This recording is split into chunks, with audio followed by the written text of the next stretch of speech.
En la revista digital de Iconografía Medieval, volumen 8, número 15 del año 2016, he encontrado una publicación sobre el bautismo de Jesús desde otra perspectiva, la del arte y cómo ha sido reproducido desde los tiempos en donde la Iglesia se alojaba en las catacumbas por ser perseguida y prohibido el culto público. Si amas el arte o te interesa conocer cómo ha sido representado el bautismo de nuestro Señor a lo largo de la historia, este video te puede interesar. Respecto a los permisos de reproducción. La edición electrónica, cuyos contenidos son idénticos a los de la versión impresa, se acoge a una política de acceso abierto, por lo que los artículos en ella publicados se pueden leer, descargar, imprimir, copiar y distribuir gratuitamente citando su procedencia.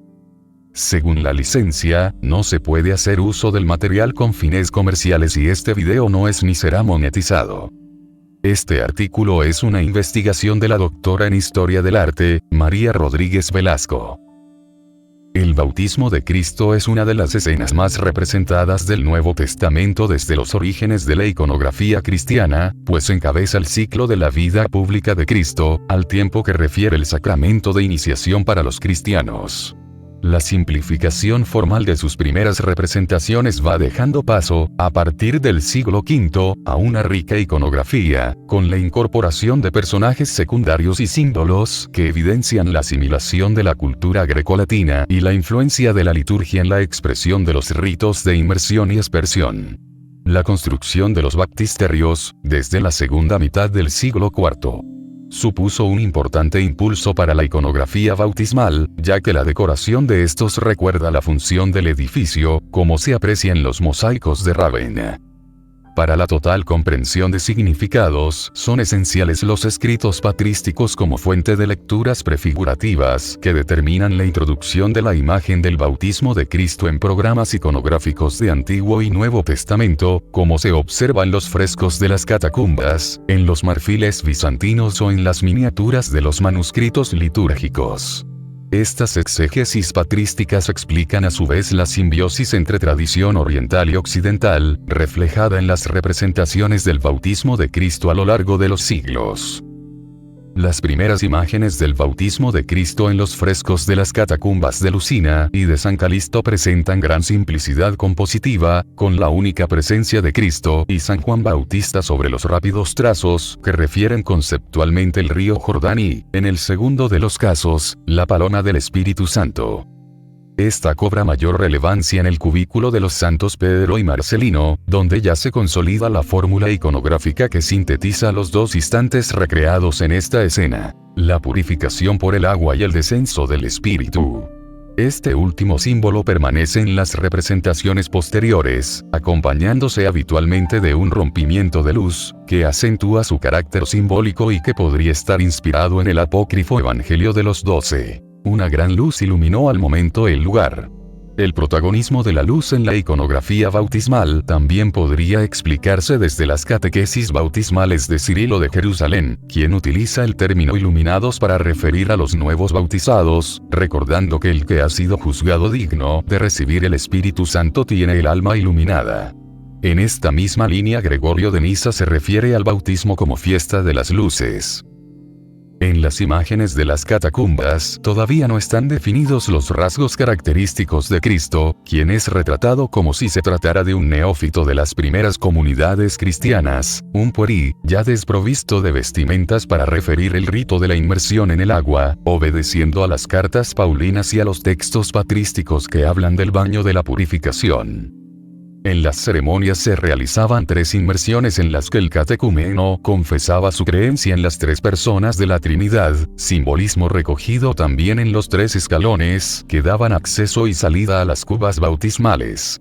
A mediados del siglo V, en el mosaico del baptisterio de los ortodoxos, Rávena, ya se introduce la figura de Cristo adulto y barbado, siguiendo la tradición siríaca y comienza a desarrollarse una iconografía más compleja para la escena. En la tradición bizantina es frecuente que Cristo realice el gesto de bendición, concretándose así en la imagen la santificación de las aguas. En sus primeras representaciones el desnudo de Cristo nos habla del despojo del hombre viejo y el revestimiento del hombre nuevo, si bien desde finales del siglo XIV observamos la progresiva incorporación del perizón y un paño de pureza para revestir parcialmente su figura. San Juan Bautista es identificado por su vestimenta de piel animal, acorde a los versículos de San Mateo y de San Marcos. Llevaba Juan un vestido de pelo de camello y una correa de cuero a la cintura, Mateo 3, 4. En ocasiones se superpone a su túnica un manto rojo, alusivo a su posterior martirio. También sus gestos son una constante, pues impone su mano sobre la cabeza de Cristo, impositio manum, o, especialmente a partir de las manifestaciones del arte románico, derrama el agua, principalmente desde una ánfora o una concha, motivo generalizado desde el Quattrocento italiano y alegoría de vida desde la antigüedad clásica.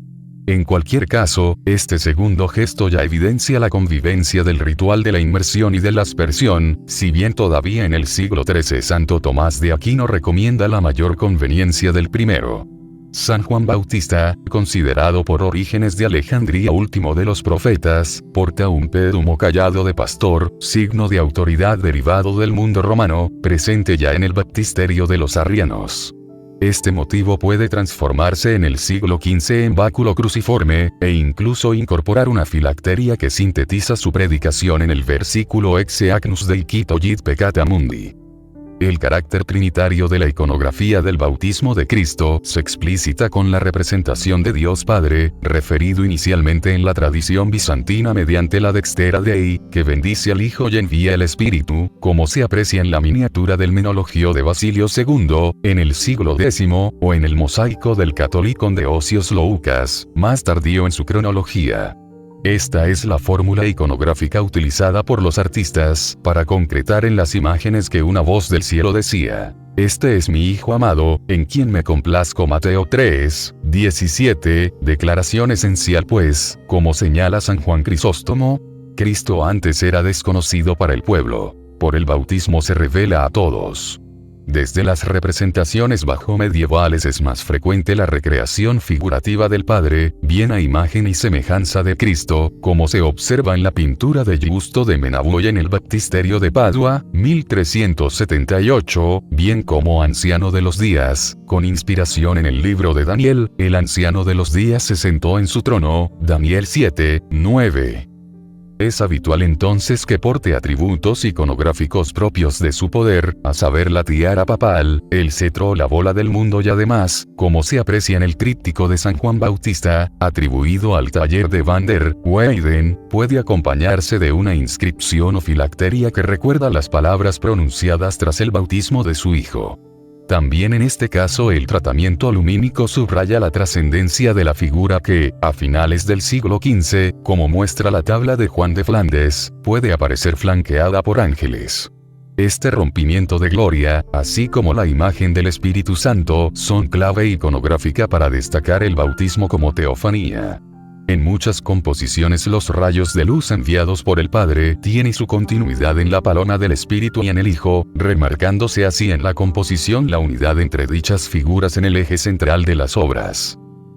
A partir del siglo V la escena del bautismo de Cristo se enriquece con la incorporación de las figuras de ángeles que portan las vestimentas de Cristo, personajes secundarios que evidencian la incidencia de la liturgia, donde los diáconos sostenían la túnica blanca, in albis, que se imponía al neófito al salir de la cuba o pila bautismal.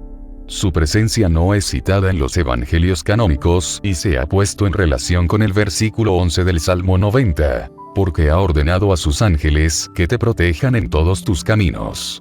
Su número varía, incidiendo en el significado trinitario de la escena cuando se representan en número de 3, estableciéndose en tal caso una relación comparativa con los 3 ángeles que aparecen ante Abraham en el encinar de Mambré.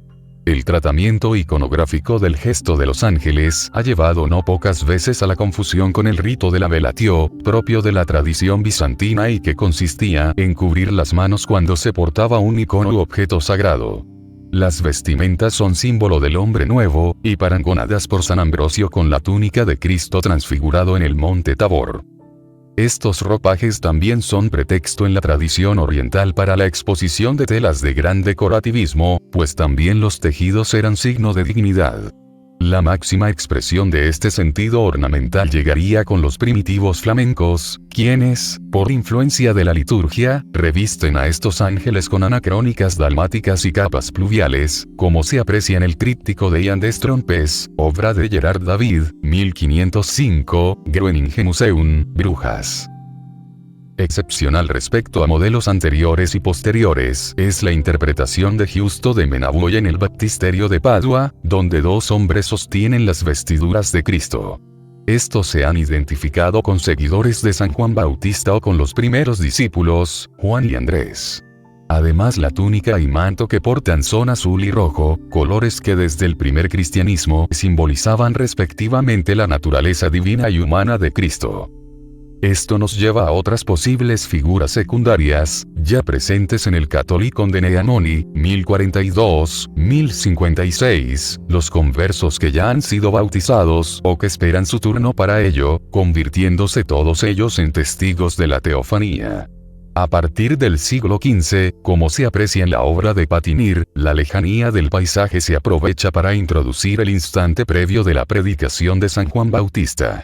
De esta forma, la narratividad de las imágenes refleja de modo indirecto dos de las claves de la liturgia bautismal, la predicación y la acción propiamente bautismal, a las que se sumaría la confesión de fe. La escena del bautismo de Cristo también es muy rica en cuanto al simbolismo del marco espacial. En su escenografía es esencial el río Jordán, conceptualmente representado en el Paleocristiano y la Edad Media. Tras los rápidos trazos de las catacumbas, en los baptisterios de Rávena, en el tercer cuarto del siglo V, ya advertimos una migración tipológica de la antigüedad grecolatina para la imagen del río, personificado en la figura de un genio portador de ánfora o incluso, como en la construcción de los arrianos de Rávena, con las pinzas de cangrejo sobre su cabeza, atributo iconográfico de Océano en el mundo griego. Desde la tradición bizantina es muy habitual que el Jordán centralice paisajes rocosos y escarpados, expresando la esterilidad del mundo antes de la llegada de Cristo, y además suele dividir en dos partes la composición, señalando orillas contrapuestas, subrayando así el paralelismo del episodio con el paso del Mar Rojo, Éxodo 14, 15, como ya señalara San Pablo en su primera epístola a los Corintios. Todos nuestros antepasados estuvieron bajo la nube, todos atravesaron el mar y todos fueron bautizados como seguidores de Moisés. 1 Corintios 10, 1, 2. Sivai, en su descripción de los iconos, apunta que en los paisajes bizantinos se anula todo lo accidental y que el Jordán se transforma en una superficie vertical, plana, con colinas rocosas que forman una composición rítmica, de modo que la simetría penetra, ordena y unifica los distintos elementos de la imagen. La simetría derivada de la disposición del río como eje central evocaría a su vez los escritos que presentaban a Elías como figura tipológica del Bautista por su división de las aguas del Jordán en el capítulo 2 del segundo libro de los Reyes.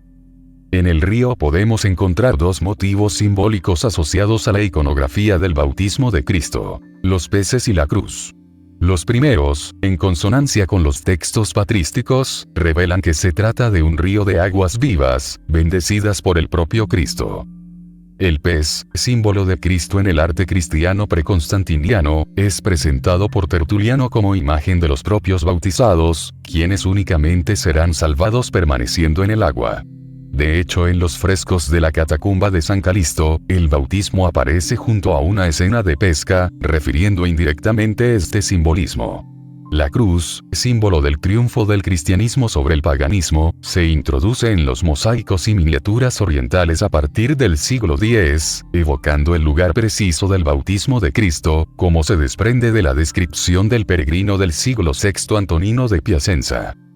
Un motivo repetido en la tradición oriental, presente en el mosaico de Osios Loucas, es la suela clavada en el tronco de un árbol dispuesto junto a San Juan Bautista, elemento que refiere gráficamente su predicación invitando a la conversión. Ya está el hacha puesta a la raíz de los árboles, y todo árbol que no dé buen fruto será cortado y arrojado al fuego. Mateo 3, 10.